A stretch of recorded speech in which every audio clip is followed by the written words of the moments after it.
ఆత్మావలోకన కార్యక్రమానికి స్వాగతం, సుస్వాగతం.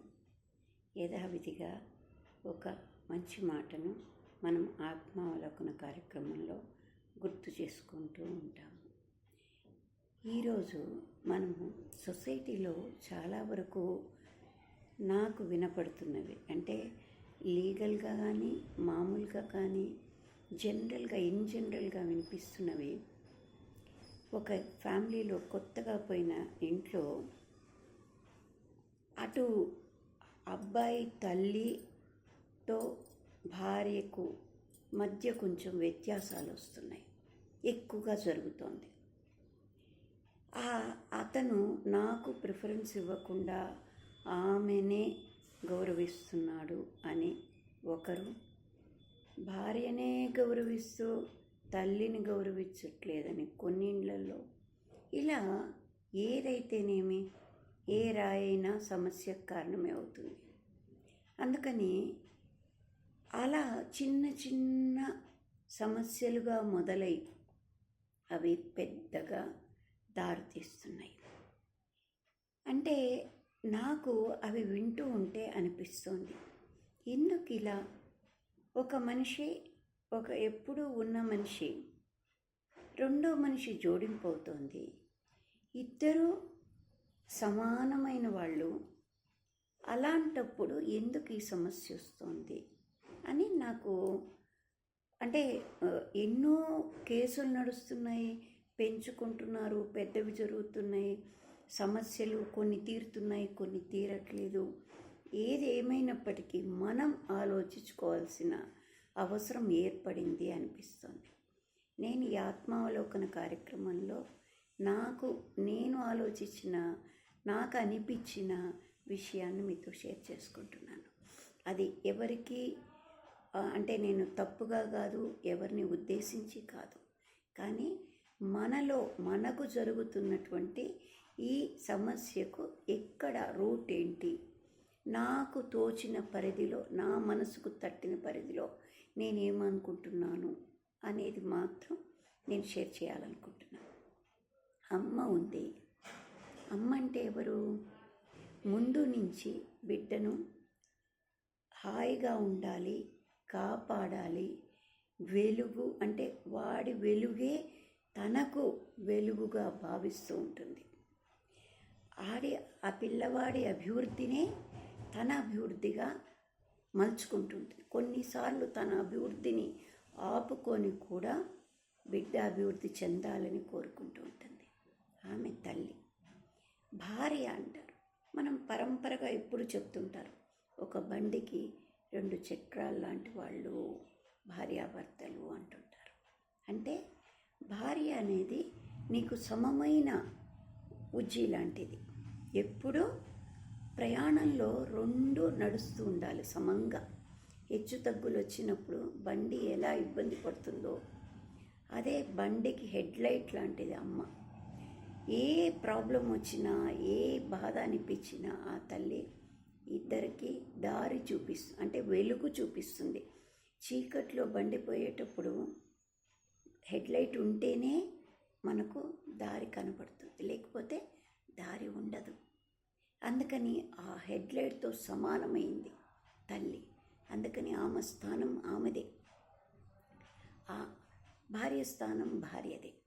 అందుకని తల్లి ఆలోచించాలి, వాళ్ళు బాగుంటే నాకు ఇంకా అంతకన్నా ఏముంటుంది, నేను ఇన్ని రోజులు కష్టపడింది కూడా వాళ్ళు బాగుండడానికే కదా అని తల్లి ఆలోచించాలి. కొడుకు ఆలోచించాలి, తల్లిని ఇన్ని రోజులు శ్రమపడిన దానికి ఆమె స్థానం ఎప్పుడు తీయడానికి వీల్లేదు.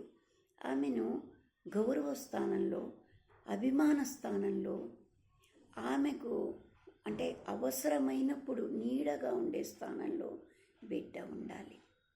అదే భార్యకును ఎప్పుడూ నాతో పాటు లైఫ్ లాంగ్ ప్రయాణం చేస్తుంది కాబట్టి ప్రతి సమస్యను నేను కూడా తీసుకుంటూ మేమిద్దరము కలిసి ఆ తల్లిని కానీ, ఈ తల్లిని కానీ, ఆ కుటుంబాన్ని కానీ, ఈ కుటుంబాన్ని కానీ అభిమానించుకుంటూ, గౌరవించుకుంటూ ఇద్దరు ఒకే రకంగా ప్రయాణం చేయాలి అనుకోవాలి.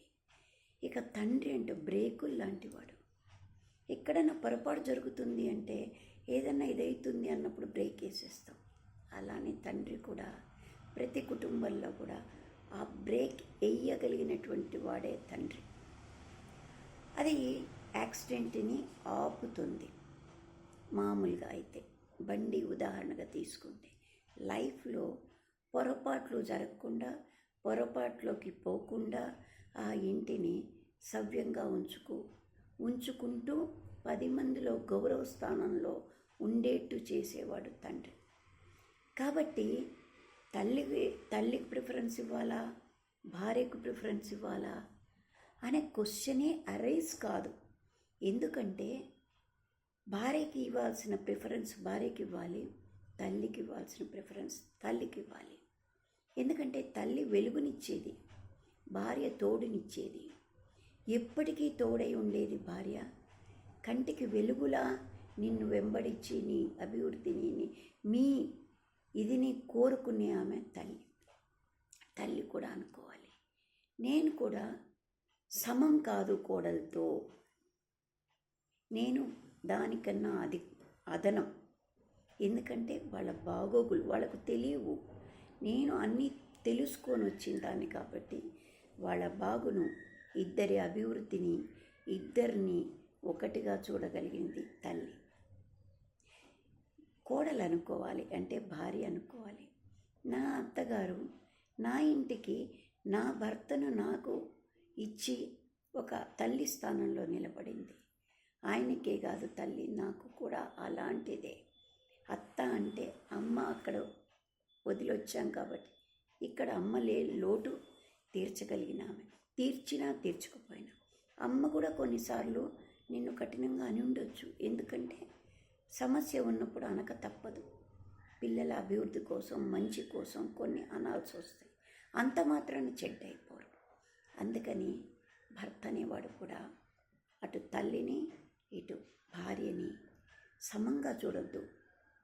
ఎప్పుడు కూడా అమ్మ వేరు, అమ్మ స్థానం వేరు, భార్య స్థానం వేరు. ఎందుకంటే భార్య అనేది తోడు నీడై వెంబడి ప్రయాణం చేయగలిగింది భార్య.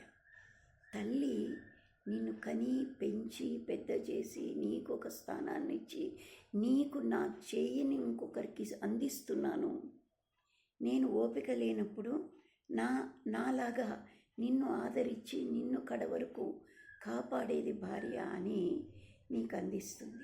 కాబట్టి ఆమె స్థానము ఇంకా అనుభవ స్థానం, గర్భస్థానం కాదు, అనుభవ స్థానం.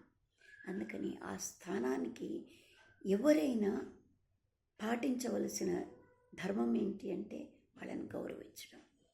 తల్లి కూడా తనను తను అనుకోవాలి. నా కొడుకుకు భార్య వచ్చింది కాబట్టి నన్ను పట్టించుకోవట్లేదు, నన్ను చూడటం లేదు కాదు. వాడి గుండెల్లో నువ్వు ఉండగలగాలి, అమ్మ అనే గౌరవం ఉండగలగాలి. అది ఉంటే అన్నీ ఉన్నట్టే. తప్పకుండా నీకు ఏది అవసరమైనప్పుడు అది చేస్తాడు, నీ తోడై ఉంటాడు. కానీ భార్యను ఎప్పుడు తనతో పాటు ఉంచుకోగలగాలి ప్రతిదానికి కదా. ఒక పూజ చేస్తే అమ్మ నీ పక్కన పోయినా కొడుకు పక్కన కూర్చుంటానా అనదు కదా. ఎందుకంటుంది? ఆమె భార్యను కూర్చోబెట్టడానికే కదా మనం తెచ్చుకున్నాము. అందుకని ఆ స్థానాన్ని వాళ్ళకు పదిలపరచగలగాలి. అందుకని ఇప్పుడు దీనివల్ల అర్థమయ్యేది ఏంటి అంటే ఎవరు ఎక్కువ, ఎవరు గొప్ప, ఎవరు తక్కువ కాదు. పాత్రకు ప్రాధాన్యత పెరుగుతూనే ఉంది. ఆ పాత్ర విలువలు మనము తెలుసుకోవట్లేదు. అందుకని తల్లి, భార్య, లేకపోతే అక్కన, ఇంకొకరు కాదు. అక్క మళ్ళీ రాదు. అక్క స్థానం అక్కదే. నీకు నిజంగా ఉన్నప్పుడు నిన్ను నీకు అందించిన అమ్మాయిని కానీ, ఇటుపక్క అయితే అతన్ని కానీ ఎవరినైనా రెండు కళ్ళలాగా గమనించుకోగలగాలి. అతి చెయ్యక్కర్లే, అతి ప్రేమ అక్కర్లే, అతి గౌరవాలు అక్కర్లే. గౌరవంగా అండిగారు అన్నామనుకోండి, ఇక్కడ తిట్టుకుంటూ ఇక్కడ అండిగారు అన్నంత మాత్రాన ప్రాధాన్యత పెరుగుతుందా, ప్రేమ ఉంటుందా? కాదు కదా. ఎందుకంటే మనము ఒకరోజుతో పోయేవి కావు ఇవి. ప్రయాణం సాఫీగా సాగాలి అంటే మన పాత్ర విలువలు అంత గొప్పగా నిలుపుకోగలగాలి అంటే మనము ఆ స్థానానికి, ఆ స్థానంలో ఉన్నందుకు మనల్ని అధికంగా మన అలవాట్లు, మన పద్ధతులు నిలుపుతాయి. అందుకని ఒకరికొకరు ఎప్పుడు కూడా అండర్స్టాండింగ్లో పోతూ ఉండగలగాలి. అది ఉన్నప్పుడు ఈ సమస్య పోతుందని నేను అనుకుంటున్నాను.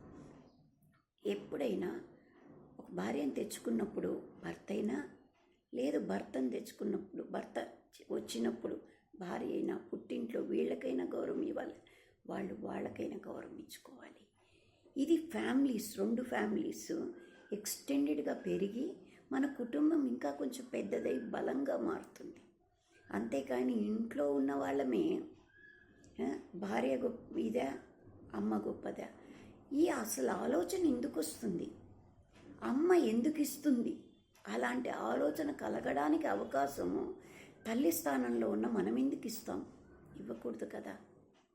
అందుకని ఎవరికి వాళ్ళ, ఇది ఒకరినొకరు వేలెత్తి చూపుకునే పాత్రలు కావు. ఎవరికి వాళ్ళు ఆలోచించుకొని వాళ్ళ పరిధిని నిర్ణయించుకోగలిగినటువంటి గొప్ప పాత్రలు. అందుకని అవి మనకు మనమే ఆలోచించుకున్నప్పుడు, ఎవరి ఇది వాడికి ఉన్నప్పుడు ఇంకా సమస్య ఎక్కడొస్తుంది? అందుకని ఎవ్వరమైనా ఇంట్లో మన ఇల్లు, ఎక్కడ ఎన్ని సమస్యలున్నా సేదతీరే ఇల్లు మన ఇల్లు. మన ఇంట్లోనే మనం సమస్యను క్రియేట్ చేసుకుంటే ఎక్కడ ప్రశాంతత ఉంటుంది? ప్లస్ అవసరం ఏముంది? అమ్మ అమ్మగానే ఉండాలి, భార్య భార్యగానే ఉండాలి, లేదు తండ్రి తండ్రిగానే ఉండాలి. అంటే ఆ స్థానాన్ని అంత ఎత్తుకు మనం పెట్టుకుంటేనే మన గౌరవాలు మిగులుతాయి, కడవరకు కొనసాగుతాయి. మనం చేసేదే మ్యారేజ్ అనేది, ఒక మ్యారేజ్ అమ్మాయికి చేయని, అబ్బాయికి చేయనండి, ఎవరికైనా చేయండి. ఎందుకు అటుపక్క వాళ్ళని గమనిస్తాం, ఇటుపక్క వాళ్ళని గమనిస్తాం, ఇన్ని చేసుకొని తెచ్చుకుంటాం. అదే అల్లుడినైనా తెచ్చుకుంటాం, లేదా కోడలనైనా తెచ్చుకుంటాం, ఏదైనా కానీ ఏ పాత్ర అయినా సరే. కానీ కొడుకు కోడల్ని తెచ్చుకున్నప్పుడు ఎల్లకాలం ఒకే చోట ప్రయాణించాల్సి ఉంటుంది. అది ఇంకా మహత్తరమైన పాత్ర. ఎందుకంటే పరాయి బిడ్డ మన ఇంటి బిడ్డగా మలిగితే అది మనకెంతో ఆనందాన్ని, గౌరవాన్ని, ఆదర్శంగా మిగిలేందుకు అవకాశాన్ని ఇస్తుంది. అవునంటారా కాదంటారా? అది ఎంత తృప్తినిస్తుంది. మన బిడ్డ పోయిన చోటైనా వాళ్ళు అంతే, వాళ్ళు కొడుక్కి మన అమ్మాయిని తీసుకెళ్తారు. ఆ ఇల్లైనా, ఈ ఇల్లైనా, ఏ ఇల్లైనా ఎప్పుడైనా అత్త స్థానం అంటే అమ్మ స్థానం అమ్మదే, భార్య స్థానం భార్యదే. భార్య ఎక్కడ అర్హత ఉంటుందో భార్యకు అక్కడ అర్హతలు ఉంటాయి. అదే తల్లికి ఆ స్థానము ఉంటుంది. ఈమె ఎప్పుడూ కూడా ఆ స్థానం విలువ ఏంటంటే పరాయి పిల్లల్ని కూడా అమ్మతనంతో అమ్మగా ఉండగలదు. కానీ భార్య స్థానం అటువంటిది కాదు, ఒక భర్త దగ్గరే ఉండగలుగుతుంది. అందుకని తల్లి అనేది చాలా గొప్ప స్థానం. ఆ స్థానాన్ని మనం నిలుపుకోవాలి, వాళ్ళు నిలబెట్టాలి, రెండు ఉండాలి. అందుకని ఇక్కడ 2 స్థానాల్ని ఒకటిగా చూసి నేను పోటీ, నా కోడలికి నేను పోటీ, అత్తకు నేను పోటీ అనుకున్నామా మనం తప్పుదారిలో ఉన్నట్టే అని నా అభిప్రాయం. అవి కానీ కొంచెం ఆలోచించుకొని సరిదిద్దుకోగలిగితే ఆ ఇల్లు ఎంత హ్యాపీగా ఉంటుంది, చూసేవాడికి ఎంత ఆనందంగా ఉంటుంది, మనకెంత ఆనందం. అలాంటి ఫ్యామిలీస్ చాలా ఉన్నాయి కూడా. చిన్న చిన్న వాటిని పట్టించుకోరు. నేను ఎన్నో అనుభవంలో చూశాను. ఎందుకంటే నేను నెల్లూరులో బాలాజీనగర్లో ఉన్నప్పుడు నా పక్కనే, నేను చాలా చిన్నదాన్ని, అప్పటి నుంచి నాకు అబ్జర్వేషన్ అనేది ఒక అలవాటు ఉంది. అది నాకు చిన్నప్పటి నుంచి ఉంది. వాళ్ళ ఫ్యామిలీ నన్ను కూడా వాళ్ళ అమ్మాయిలాగా గమనించేవాళ్ళు వాళ్ళు కూడా. కానీ వాళ్ళ ఇంట్లో పెద్ద ఆవిడ ఉండేది, అత్త కోడలు ఇద్దరు పెద్దవాళ్ళే. కోడలికి కూడా పిల్లలు పెద్దవాళ్ళు ఉండేవాళ్ళు. కానీ ఆ కొళాయిలు వెనక ఉండేదన్నమాట, సందు వైపు. అందరు రెంట్లకు ఉండేవాళ్ళం. సందులో కొళాయి దగ్గరికి కోడలు వచ్చేది. పక్కన వాళ్ళు వీళ్ళుళ్ళే, మీ అత్తగారు వచ్చి నీ మీద చెప్తున్నారమ్మా, నీకు అట్లా నీ గురించి అంటావు, నువ్వు ఇట్ట చేసావట కదా, అట్ట చేసావట కదా అని అంటే ఆమె అనేది, అమ్మ పెద్ద ఆమె అయిపోయింది, ఆమె మాట మీరేం పట్టించుకుంటారు, నన్నే ఎదురుగా అంటుంది, మా అమ్మ అన్నట్టు నేను పట్టించుకోను, అది ఒక పెద్ద ఇష్యూ ఏముందమ్మా అనేసి ఆమె గమ్మున నీళ్ళు పట్టుకుని వెళ్ళిపోయేది.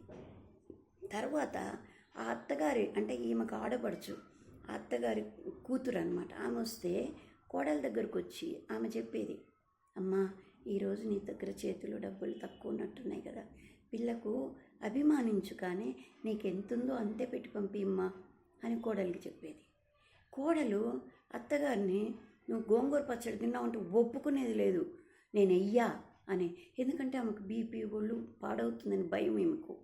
అంటే ఆ ర్యాపో ఇది ఎంత ఆనందంగా అనిపించింది నాకు, అది ముద్రపడిపోయినాయి చిన్నప్పటి నుంచి కూడా. చాలా అద్భుతమైన ఫ్యామిలీస్ అన్నమాట అవి, కష్టంలో ఉండేవి కానీ కలకాలం హాయిగా ఉండే ఫ్యామిలీస్ అన్నమాట. అవన్నీ నేను చూసి పెరిగాను చిన్నప్పటి నుంచి. చాలామందిని చుట్టుపక్కల వాళ్ళు నాకు ఎంతోమంది గురువులుగా మిగిలారు, అందుకని వాళ్ళ గురించి కూడా నేను మీతో షేర్ చేసుకుంటున్నాను. అంతే, ఇది ఎంతోమంది వింటారు కాబట్టి నాలో ఉన్న భావాన్ని మీతో వ్యక్తపరచుకుంటున్నాను. Thank you so much. Like, subscribe.